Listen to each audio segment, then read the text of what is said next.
What's going on YouTube? It's Q back here again with another video for you.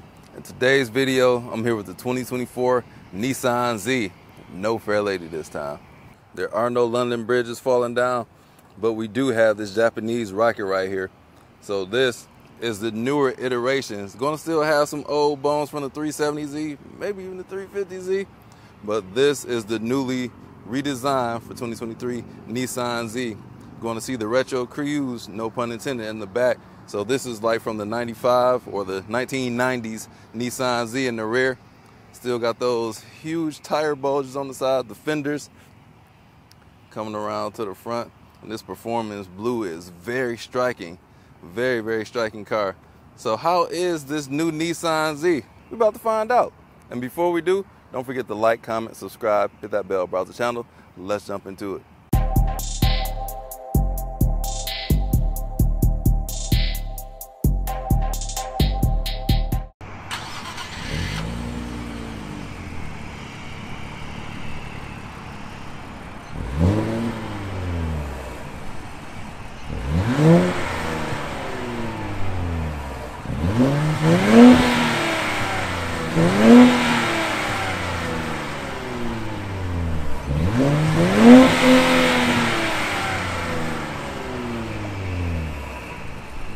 This is the Performance Z. You're going to notice some subtle changes over the base. You're going to see those red brake calipers down there.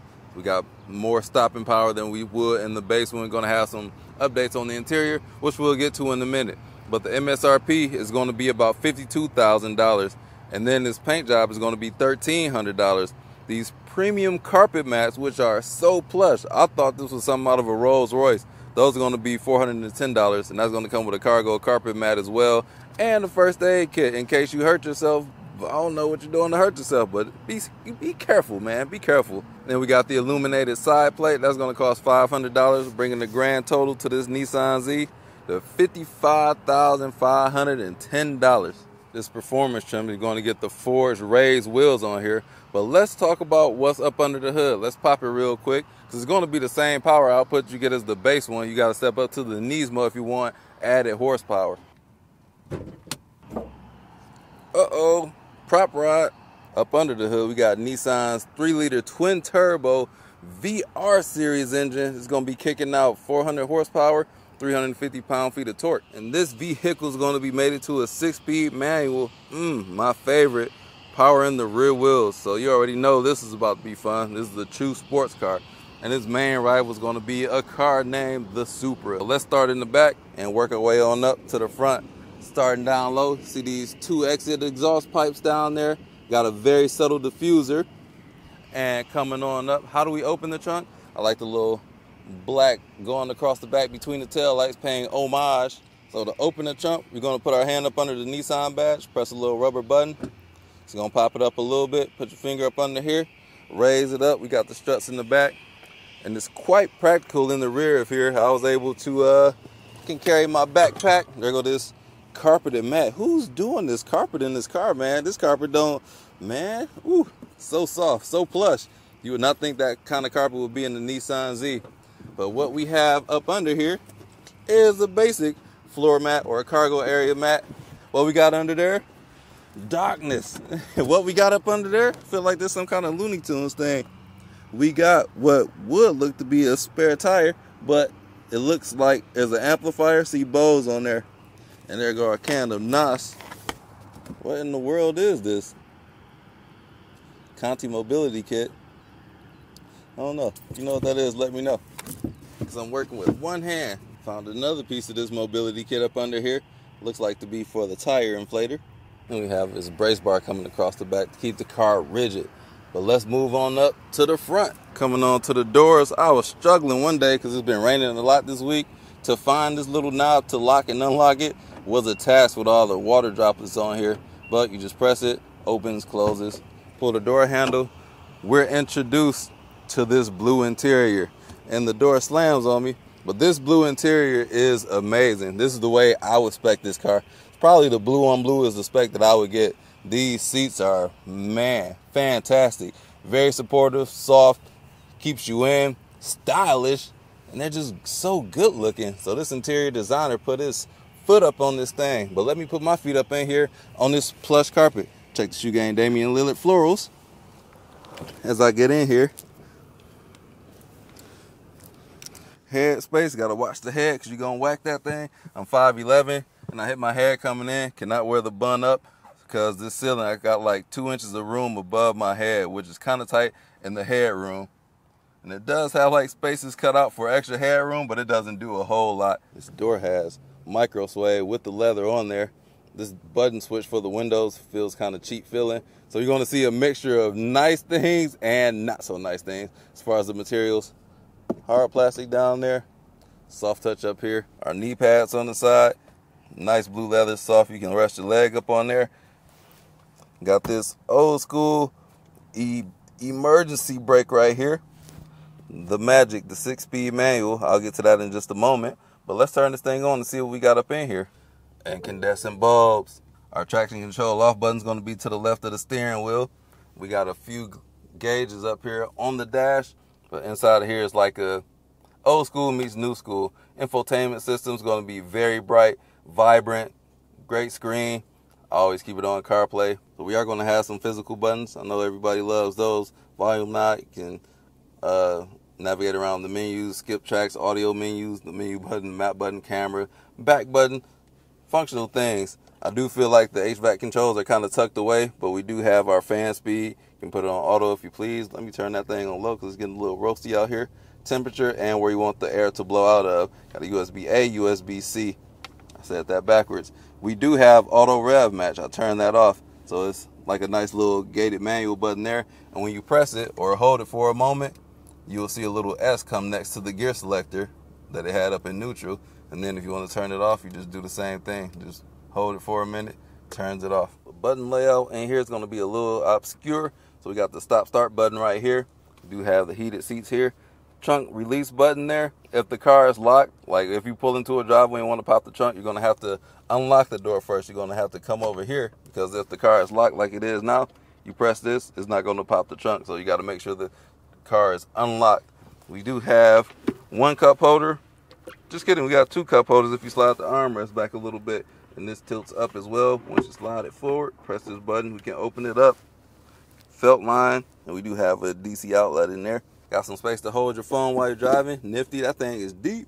Took me a moment to find how to adjust the seats. That's going to be on the right side of the seat, so you can slide it backwards and forward with this button and recline it right there.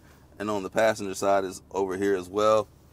We are going to have the bolstering adjustments on the side, and we can also tilt up the front part of the seat if we need to.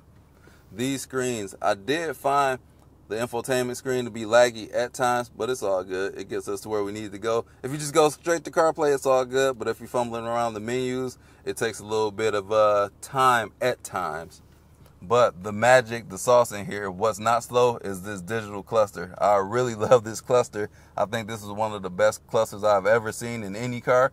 So you can get to multiple different screens. This is the home screen. It's going to share a bunch of different information. If I had my music playing, it'll show the song information.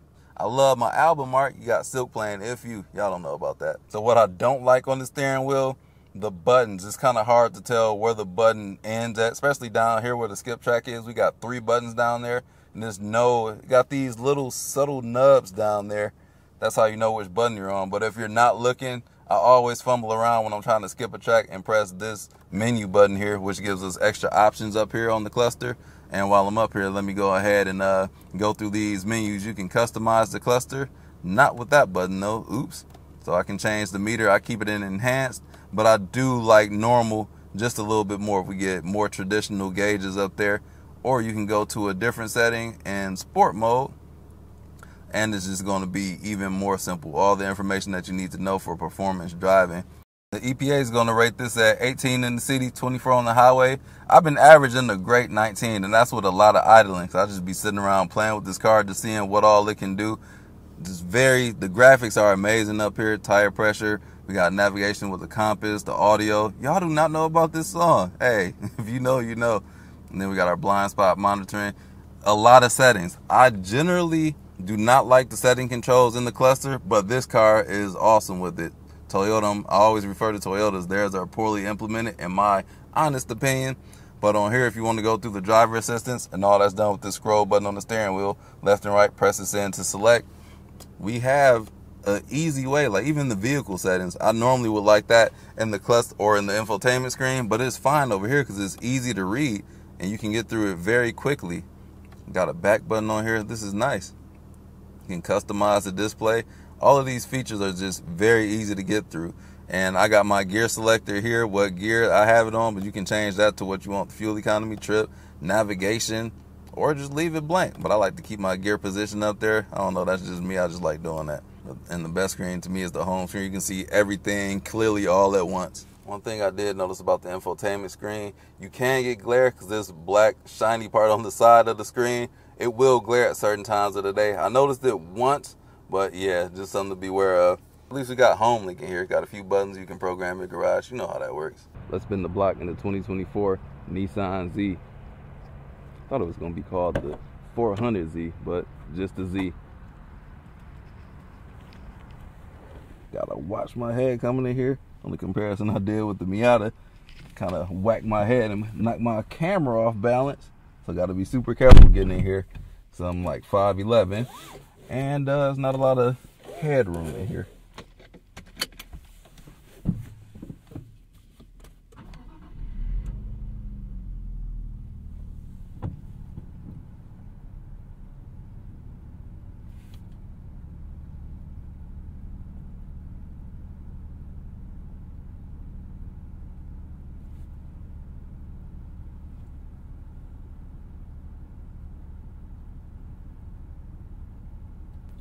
Probably the most old school feeling handbrake I've ever seen, especially in a car that's modern. At least it has one. Some cars forego the handbrake. So to put this thing in reverse, clutch in, you got to push it down and to the right and back. You got to put a lot of pressure on this thing to get this gear shifter moving. Review camera is clear. Got guidelines. The refresh rate is a little slow, but it has parquet sensors and all that. And with this performance pack, you're also going to get a 9-speaker Bose system. I'll give my thoughts on that later on.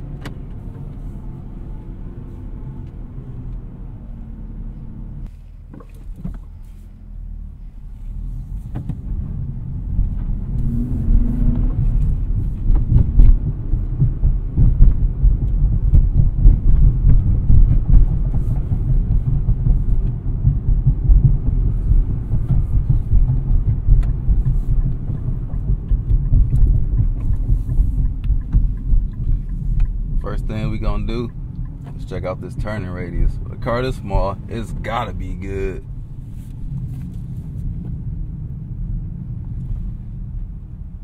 Yep, very good. Coming on back to the road. Now I do feel this car has a great balance of sporty chassis, but it's also comfortable as I go into my moon simulator.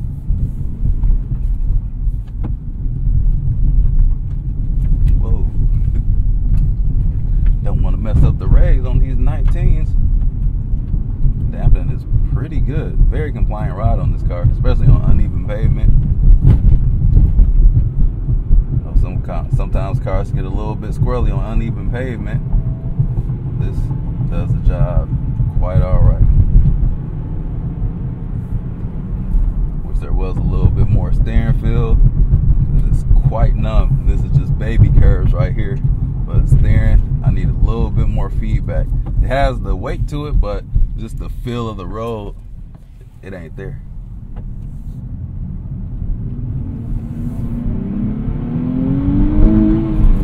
Rail line is at 7,000. And in this enhanced mode, it is hard to catch that 7,000 RPM because it's like curved and off shape. So I always end up hitting that rail line every time I hit it.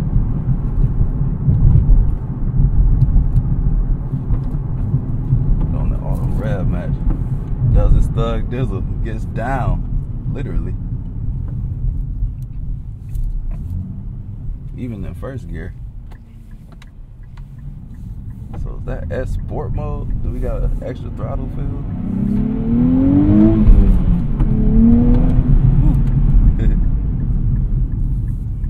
Take a little bit for the power to kick in. And it is very difficult to drive this car. Just creep it along. It's a little clunky, so you want to hurry up and get those RPMs up the upshift, because it is kind of tough shifting this thing. The shifter isn't as great of a shifter. It's probably one of my least favorite shifters that I have driven in probably of all time, if I'm being honest. So it's just hard to get in the gear. The clutch is on the heavy side and the throws are on the long side. I'm just not a huge fan of it. And it does have like a rubbery feeling to it. It's just too much effort to shift. Even if when you're shifting hard, that's when it comes into, that's where it shines. Like driving hard is really good, but when you're just going around just taking it easy, you got to put in quite a bit of effort. And then it's kind of easy to stall this car too. You got to add a nice amount of gas to take off. I stalled this car and I shocked myself. That's something I don't do. Take it around these curves, which y'all may have already seen before. Definitely seen these. But we're gonna go back here again and see just how it handles.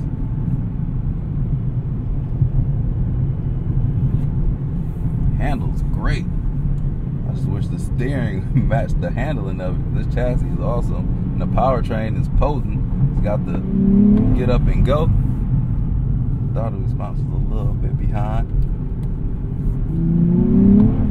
Gotta rev it up to get a little bit of power. That adds character. I like revving my gears up some. I just don't always like the availability of torque. I like being in that power band where you gotta rev it out just a little bit. And this seems to do the trick for me. Turning it around.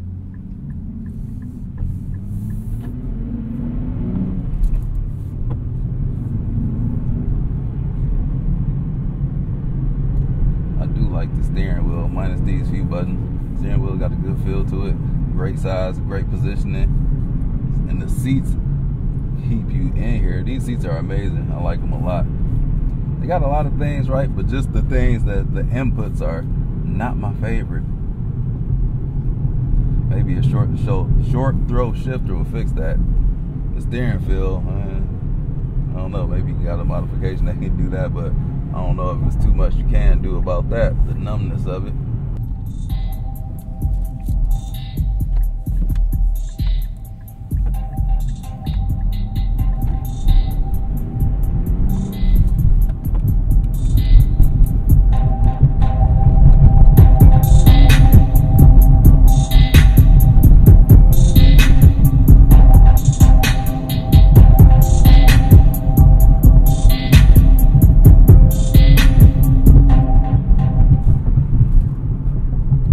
Is a great place to be every day. It's comfortable, very comfortable. The suspension is very compliant. The sound system is pretty good. Good to great. I like it.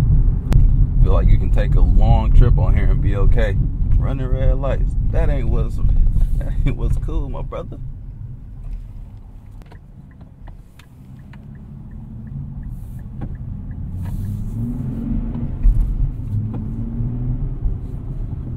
See what it's gonna be like from a standstill. Woo.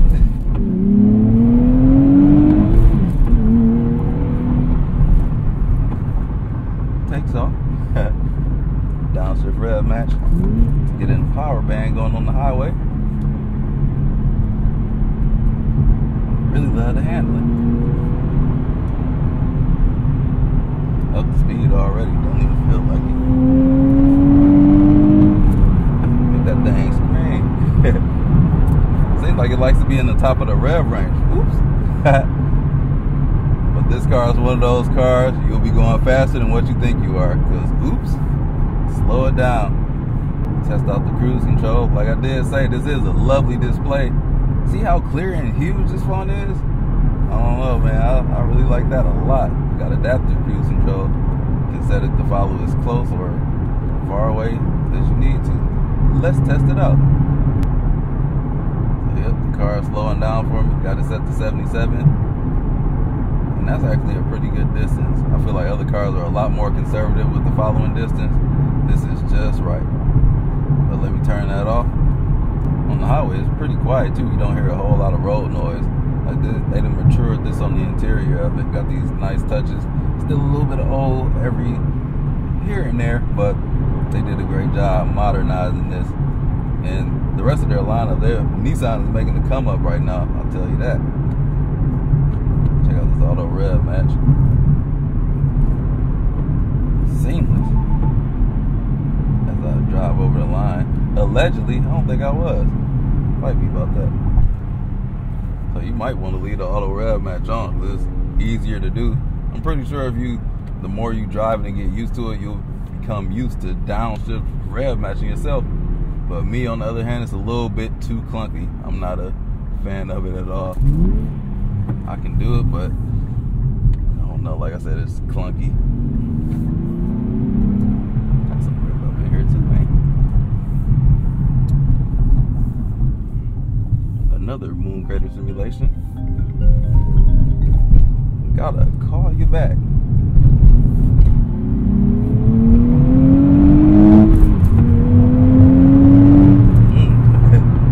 That's fun. This car likes to be up there in the revs. That's where it's gonna come alive at. Haven't felt that since I had this car. Vehicle on shoulder ahead. Yeah. This car gets up. And experiencing all that rain, I wasn't able to get up on it. As I whack the camera again, I hope it's not off. So, who would be interested in a car like this? First of all, if you want a sports car, it's got tunability to it. If you like Nissan, 'cause I really love the Nissan 370Z. I drove one of those a couple of years ago, and I like just about everything about that car. And this is a modern twist on that. Styling is different. I do prefer the styling of this one. Got the retro styling in the back and the front as well, but they modernize it, and I like that a lot. So this or the Supra, that's gonna be up to you. This is gonna have a more old school feeling, like the driving of it. This shifter feels old school. This handbrake feels old school. Steering, not so much.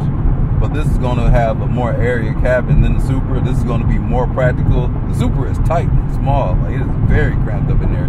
Not a whole lot of space to do anything. And the infotainment and tech in here is just better in my opinion. Or like I did in my other video, if you cross shopping the BRZ and the 86 and Miata, this is a little bit more, it's definitely more powerful. It's a more expensive car at that, but you get a more muscle car, sports car from Japan. There we go. Kind of like a Mustang with no back seats with the twin turbo V6. Huge shout out to Nissan for loaning me the Z for the week and finally get my impressions on this. Because I was actually in the market to buy one of these cars, but I couldn't find one. It's so hard to find one of these back when I was looking. And then there was the markup as well, but now that has come down. They calmed it down. So I saw one of these for sale, a performance package for like $70,000, and I was like, have you lost your mind? Ma'am, no, I'm not doing that. But yeah, this is a great addition to the Nissan family. Hopefully they keep going at it and add another generation. I know the GTR is going out of production, but they have been working on their bread and butter product, and they have been doing a phenomenal job. I see what y'all doing, Nissan, and I'm anxious to see what the future holds for you all. So get that money and then put some money in the cars like these and the next GTR. So that's that, folks.